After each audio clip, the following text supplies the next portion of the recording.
Muy buenas tardes, compañeros y compañeras diputados. Con el permiso, diputada presidente y diputado presidente. Y pues, bienvenido, señor secretario Ildefonso Guajardo. Voy a aprovechar esta oportunidad para referirme a una de las actividades realizadas por los sectores secundarios de la economía, como lo es el de la minería. En su carácter de secretario del ramo, señor, y jefe del sector en esta materia, y promotor de su inversión y su regulación.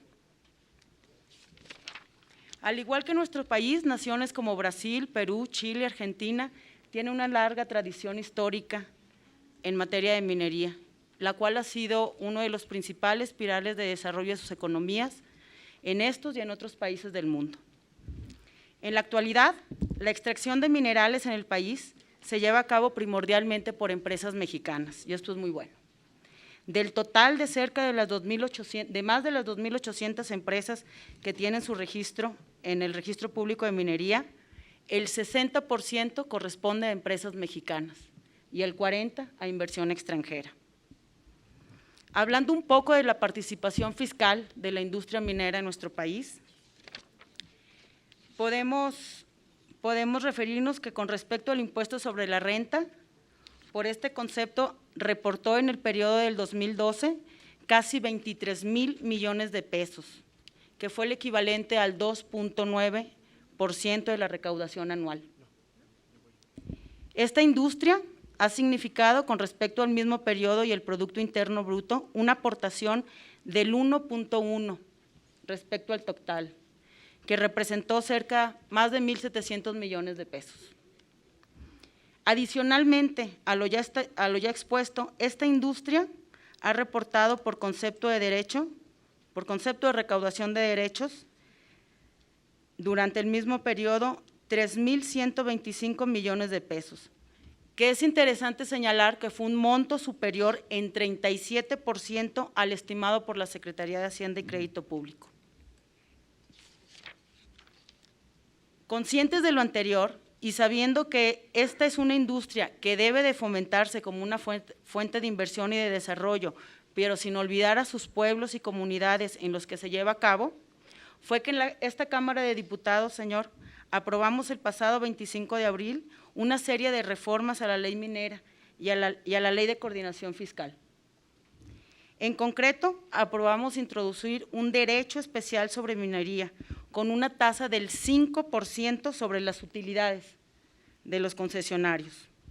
No obstante, tengo que decir que creo que nos quedamos cortos con el análisis y la búsqueda de un esquema integral que permitiera una mayor inversión al sector. Estamos conscientes de que es una práctica internacional establecer este derecho especial de la minería. Sin embargo, también es práctica internacional, señor secretario, el acompañar esta carga tributaria con una serie de estímulos fiscales que incentiven la inversión y la explotación en el sector, lo cual en la reforma que aprobamos lamentablemente no tuvimos oportunidad de contemplar.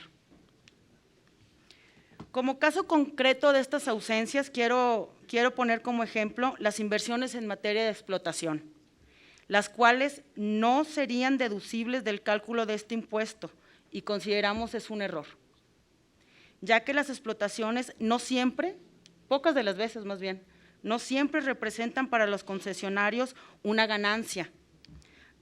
Y además creo que es oportuno traer a la mesa la reforma energética. La reforma energética es una reforma, creo que va a ser muy positiva, creo que está impulsada para desarrollar el sector, pero está estableciendo esquemas nuevos, esquemas probablemente de ganar-ganar, esquemas donde van a permitir en la exploración tener un dividendo que sea una utilidad que sea atractiva, siempre y cuando haya realmente una utilidad y un aprovechamiento. Pues no es tarde para que la industria minera también se vea favorecida con un esquema semejante. Esta reforma, señor, de la que estábamos hablando, se turnó al Senado de la República y se encuentra actualmente en el proceso correspondiente. He aquí lo que nos ha llamado la atención, es que teniendo en cuenta que esta Cámara ya aprobó dentro del paquete ya aprobó esta reforma que comentábamos, nuevamente dentro del paquete económico propuesto para el ejercicio 2014, se considere una reforma a la Ley Federal de Derechos, en donde se pretende principalmente crear este mismo derecho nuevamente. Es un derecho especial sobre minoría, pero ahora con una tasa del 7.5% de los ingresos recaudados por los concesionarios.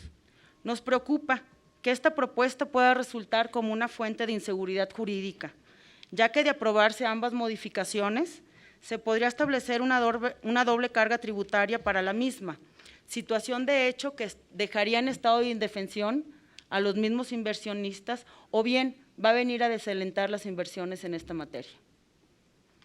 Estoy segura, señor, de que debe de haber alguna justificación viable y sólida para esta propuesta. Lo que le pido es que si nos la puede exponer para nosotros al mismo tiempo poder replicarla. Por lo anterior, señor, me gustaría saber cuál fue el parámetro que se utilizó para plantear este incremento del 50% en la tasa del derecho especial sobre minería que esta Cámara de Diputados ya había aprobado anteriormente. Si usted considera que es necesario establecerlo, aun cuando el gravamen similar ya fue, como comentaba, aprobado por esta Cámara, y al mismo tiempo preguntarle cuál sería el impacto desde su punto de vista, ya bien sea positivo o negativo, que sufrirá el sector minero con este nuevo incremento que se plantea. Por mi parte es cuanto y muchas gracias, diputado presidente. Y de antemano, señor, también agradezco su respuesta. Corresponde al secretario Ildefonso Guajardo Villarreal dar respuesta. Adelante, secretario. Gracias, presidenta. Diputada Ana Lilia Garza, a mí me gustaría compartir con usted y con todos los compañeros legisladores un tema fundamental. Justamente la Secretaría de Economía es la cabeza del sector minero. Nos acompaña el Coordinador General de Minería en esta reunión.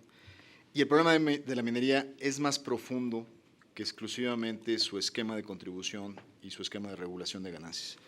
La minería mexicana está justamente sentada sobre un esquema jurídico que, si bien ha operado, tiene una gran fragilidad jurídica en su interpretación. No en balde esta legislatura y muchas legislaturas han avanzado iniciativas para reformar la ley minera justamente para darle congruencia dentro del contexto del territorio nacional. Hoy en día tenemos, y esta administración al tomar el gobierno, asumió compromisos que vienen arrastrándose en conflictos mineros de naturaleza laboral, de naturaleza de comunidades, de naturaleza ambiental, de naturaleza de comunidades mismas que no se sienten beneficiadas del usufructo minero. Y muchas veces esa incertidumbre jurídica lo que genera justamente es una parálisis en el sector. México ha sido muy afortunado, de hecho cuando se comentan los grandes ritmos de crecimiento del sector primario, lo que está ahí justamente es la minería. La minería ha tenido un incremento en sus precios internacionales que la ha llevado hoy en día a ser hoy el 5% del Producto Nacional, cuando la agricultura en México representa menos del 4%. Genera 22,000 millones de dólares de divisas extranjeras, siendo la cuarta sector generador de divisas. Pero sin duda el reto es, y esa es la responsabilidad de esta Cámara y del Senado de la República, es procesar, y está reflejado en uno de los compromisos del Pacto por México, una reforma amplia al sector minero nacional, que incluye no solo la definición de contribución al crecimiento nacional, sino también el referenciarlo dentro del equilibrio jurídico del sistema jurídico nacional. Hoy, la ley agraria y la ley minera tienen áreas de conflicto que generan un vacío y una incertidumbre de interpretación. Tenemos concesiones y beneficios a comunidades que son muy dispares y que no están generalizando justamente la derrama de estos beneficios en el territorio. Usted, en su intervención, me pide mi comentario sobre una parte de esa película, que es la parte de cómo gravar a la minería. Yo le comparto con usted que como jefe del sector he presentado al señor presidente de la República un diagnóstico del sector minero nacional, de la problemática del mismo y de las recomendaciones que estamos haciendo como sector para poder reformar la minería de tal manera que siga siendo un vínculo de crecimiento consistente con la conservación del ambiente y con el equilibrio de las comunidades representadas en el país. En ese sentido, en esta intervención me limitaré a contestar sus preocupaciones en la parte del impuesto. Y le diré que efectivamente la Secretaría de Economía ha hecho un análisis de rentabilidad internacional, ha visto cómo se grava la minería en otros países con condiciones similares y efectivamente habría que ver que el gravamen que establezcamos no sea un motivo de pérdida de competitividad internacional. Pero el otro tema que tenemos que resolver internamente al mismo tiempo y en un periodo corto de tiempo es cómo garantizamos el beneficio a las comunidades donde está asentada la minería. No es posible que eso sea un elemento discrecional dejado simplemente al azar en las condiciones de contratación. Quien tiene más aliga traga más pinole en estos convenios. Y yo no creo que sea justo dejar una apertura tan amplia en términos de la orientación contractual, sobre todo cuando se trata de comunidades ejidales o asentado en comunidades, en este caso indígenas, donde sabemos que hemos tenido conflictos muy importantes en el sector. En resumen, yo estaré como cabeza de sector en este proceso, platicando con la Secretaría de Hacienda. Ustedes, como son los que tienen la última palabra en la iniciativa de ingresos, tendrán la decisión final, y mi propuesta a la Secretaría de Hacienda es tener un comparativo internacional que nos ponga en el justo medio de competitividad internacional, pero sin olvidar que eso no soluciona la certidumbre a futuro del sector minero. Esa se va a solucionar con una reforma bien pensada, integral al sector minero.